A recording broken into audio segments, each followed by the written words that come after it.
In January 2020, Luckin Coffee was worth $12 billion. It had gone from zero to 4,000 stores in under 3 years, faster than any coffee chain in history. Wall Street called it the Starbucks of China. The stock hit $50 a share.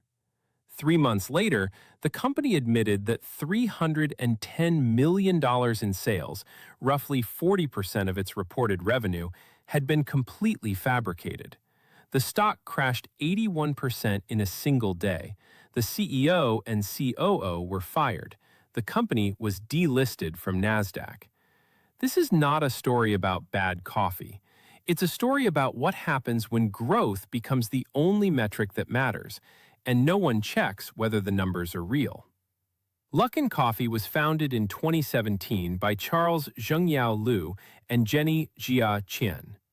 Liu had already built Car Incorporated, China's largest car rental company, and taken it public in Hong Kong for $400 million. Qian had been the COO at UCar, a Chinese ride-hailing company. They weren't coffee people. They were growth operators. They treated coffee the way Silicon Valley treated software, as a customer acquisition problem. The first store opened in Beijing in October 2017. Small pickup locations, a mobile app for ordering, delivery built into every store. No seating, no ambiance, just speed and volume. The real weapon was pricing. Luckin sold lattes for $2 to $3, half of what Starbucks charged, and that was before the coupons. New users got their first drink free. Existing users received constant discounts. For Chinese consumers, Luckin wasn't just cheap, it was practically free. Within 1 year, Luckin had opened over 1,000 stores, making it the second largest coffee chain in China, behind only Starbucks. By early 2019, they had 2,400 locations across 28 cities and 17 million registered customers. In May 2019, just 18 months after opening its first store, Luckin went public on Nasdaq. The IPO raised $651 million and valued the company at over $4 billion. It was one of the fastest paths from founding to public listing in American market history. Investors didn't just buy the stock, they bought the story. China had 1.4 billion people and a massive underpenetrated coffee market. Starbucks had 3,500 stores in the entire country. The math seems simple.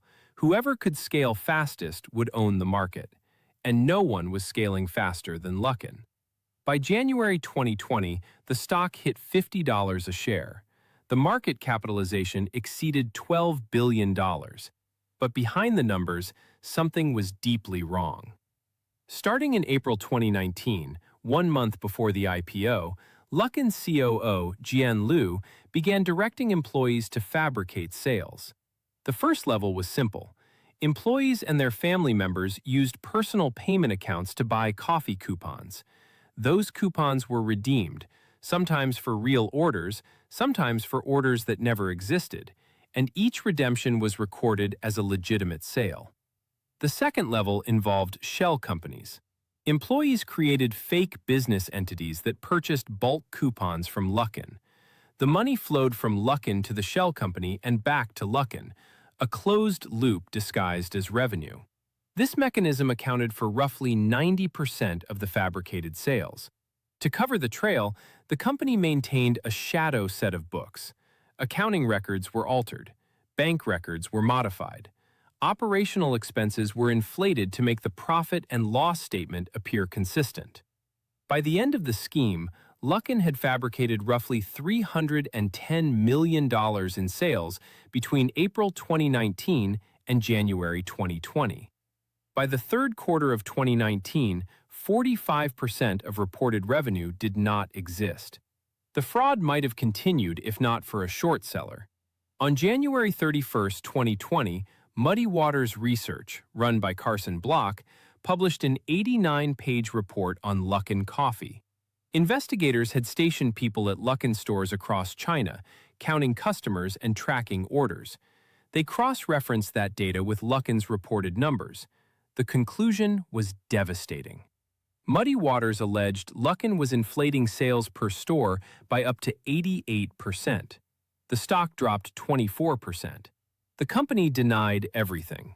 Then, on April 2, 2020, Luckin's board confirmed that an internal investigation had found COO Jian Liu had fabricated approximately $310 million in sales. The stock fell from $30 to $6.40 in a single session, an 81% crash. Billions in market value, gone. The aftermath was swift. On May 12, 2020, CEO Jenny Qian and COO Jian Liu were both fired. 12 additional employees were terminated for participating in or having knowledge of the fraud. In July, Chairman Charles Liu was forced to resign from the board. On June 29, 2020, just 13 months after its IPO, Luckin Coffee was officially delisted from Nasdaq.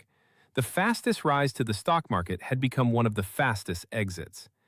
The SEC imposed $180 million in penalties.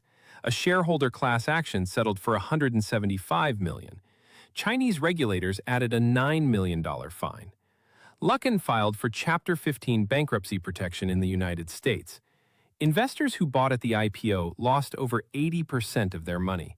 The company's auditor had its license permanently revoked. But here is where the story takes a turn no one predicted. The company didn't die. Under new CEO Jinyi Guo, Luckin overhauled its controls, rebuilt its finance department, and kept the stores open. The customers kept coming. The coupons, this time backed by real transactions, kept working. By 2022, Luckin had surpassed Starbucks as the largest coffee chain in China by store count. By the end of 2024, it had over 22,000 locations, more than 14,000 company-operated, and nearly 8,000 franchise partnerships. In June 2025, it opened its first stores in the United States, in Manhattan of all places. The company that had been thrown off Nasdaq was now selling coffee blocks from Wall Street. Its market capitalization had climbed back to nearly $11 billion. The Luckin Coffee story is unlike most corporate collapses covered on this channel, because the company survived. $310 million in fabricated sales, a delisting, $180 million in fines, and yet the product was real, the demand was real. When the fraud was stripped away, what remained was a business that actually worked. That is what makes Luckin different from Theranos, where the technology never worked, different from Wirecard, where the cash didn't exist, different from WeWork, where the economics never added up.